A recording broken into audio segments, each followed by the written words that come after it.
নমস্কার বন্ধুরা, আশা করি আপনারা সকলেই ভালো আছেন। খুবই সহজ কিন্তু একটু অন্যরকম পদ্ধতিতে আলুর দম করে দেখাবো। কম সময়ের মধ্যে আপনারা এটা বানিয়ে নিতে পারবেন। আমার চ্যানেলে নতুন হয়ে থাকলে চ্যানেলটিকে সাবস্ক্রাইব করে আমার পাশে থাকবেন। তাহলে চলুন রেসিপিটা শুরু করা যাক। যেহেতু আমি রান্নাটা উনানে করব, উনানের জালটা ধরিয়ে কড়াটা গরম হতে বসিয়ে দিয়েছি। কড়াটা গরম হয়ে গেছে, দিয়ে দেব সর্ষের তেল। তেলটা খুব ভালো রকমই গরম করে নিয়েছি। এখানে আমি 4টে বড় সাইজের আলু ঠিক এরকম গোটা গোটা করে কেটে নিয়েছি, সেটাকে দিয়ে দেব ভাজার জন্য। এবার আলুগুলোকে খুব ভালো করে ভেজে নিতে হবে। আলুগুলো কিন্তু কিছুক্ষণ পর পর নেড়ে দিতে হবে, নয়তো তলায় লেগে যাবে। 5 মিনিট আলুটাকে ভাজার পরে দিয়ে দেবো অল্প করে লবণ। প্রথমেই লবণ দিলাম না, তার কারণ প্রথমে লবণ দিলে আলুটা জড়িয়ে যেত, তাই কিছুক্ষণ ভাজার পরেই লবণটা দিতে হবে। লবণটা দেওয়ার পরে আলুটা একটু নরম হয়ে যাবে আর ভাজাও খুব তাড়াতাড়ি হবে। আলুগুলো সময় নিয়ে খুব ভালো করে ভেজে নিয়েছি, দেখেই বুঝতে পারছেন ঠিক এমনই লাল করে ভেজে নিতে হবে। এবার আলুগুলোকে তুলে নেব। ওই তেলের মধ্যে আবার একটু সর্ষের তেল দিয়ে দিলাম, দিয়ে দেব 1 টুকরো দারচিনি, 1টা শুকনো লঙ্কা আর অল্প একটু কাঁচা জিরে। ফোড়ন থেকে যখন একটা সুন্দর মিষ্টি গন্ধ বেরাবে, এর মধ্যে দিয়ে দেব 2টো বড় সাইজের পেঁয়াজ কুচি। পেঁয়াজটা একটু হালকা ব্রাউন করে ভেজে নিতে হবে, খুব একটা বেশি পোড়ালে হবে না। পেঁয়াজটা একটু হালকা ব্রাউন করে ভেজে নিয়েছি, দেখেই বুঝতে পারছেন বেশি পোড়ালে পেঁয়াজের টেস্টটা নষ্ট হয়ে যাবে। এবার এতে দিয়ে দেব 1টা বড় সাইজের টমেটো কুচি। টমেটো পেঁয়াজের সঙ্গে খুব ভালো করে কষিয়ে নিতে হবে। আপনারা চাইলে এখানে টমেটো পেস্টও দিতে পারেন।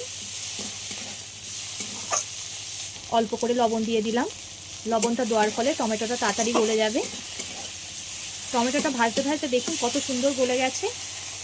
এবার এতে দিয়ে দেব 4 চামচের 4 চামচ আদা রসুন একসঙ্গে বেটে নিয়েছিলাম, সেটাকে এবার পেঁয়াজ আর টমেটোর সঙ্গে আদা রসুন খুব ভালো করে কষিয়ে নেব। মশলাটা আমি 1 মিনিট মতো কষিয়ে নিয়েছি।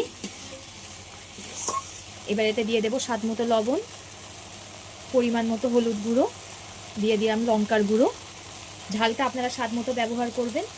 মশলাটাকে আবারও খুব ভালো করে কষিয়ে নিতে হবে। মশলা থেকে যখন এমন তেল ছাড়বে, তখন ভেজে রাখা আলুগুলো দিয়ে দিতে হবে। মশলার সঙ্গে আলুগুলো খুব ভালো করে কষিয়ে নিতে হবে। তরকারি যত কষাবেন ততই খেতে মজা লাগবে আর স্বাদটাও খুবই সুন্দর আসবে।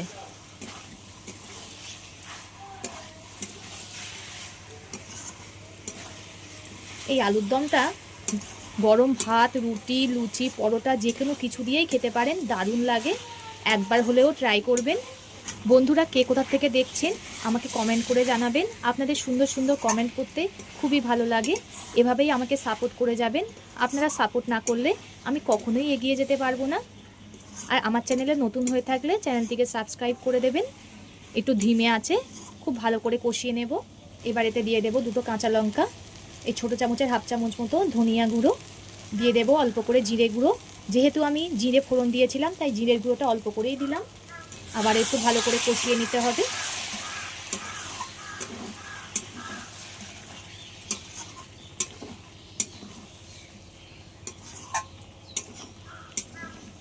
ঠিক এমনভাবে আলুর দমটা একবার হলেও বানিয়ে দেখবেন, দারুণ লাগে খেতে। আর একবার যদি এমনভাবে বানিয়েছেন, সবাই বারবার এটাই বানানোর আবদার করবে, এত দারুণ হয় এটা খেতে। আমার সব কিছু খুব সুন্দরভাবে কষানো হয়ে গেছে। এবার এতে দিয়ে দেব পরিমাণ মতো জল। আপনারা আপনাদের পরিমাণ মতো দিয়ে দেবেন। আমি এখানে একটু কষা কষা রাখবো বলে অল্প করেই জল দিলাম। এবার ঝোলটাকে ফুটতে দেব। আর আলুও খুব সুন্দর গলে গেছে। এতে দিয়ে দেব ধনিয়া পাতা কুচি। সব শেষে ফিনিশ করব গরম মশলা গুঁড়ো দিয়ে। এতক্ষণ ধরে ভিডিওটা ধৈর্য ধরে দেখার জন্য অসংখ্য ধন্যবাদ। এভাবেই আমার পাশে থেকে সাপোর্ট করে যাবেন। সবাই সুস্থ থাকবেন, ভালো থাকবেন। পরবর্তী নতুন একটা ভিডিও নিয়ে আপনাদের সামনে আবার হাজির হচ্ছি।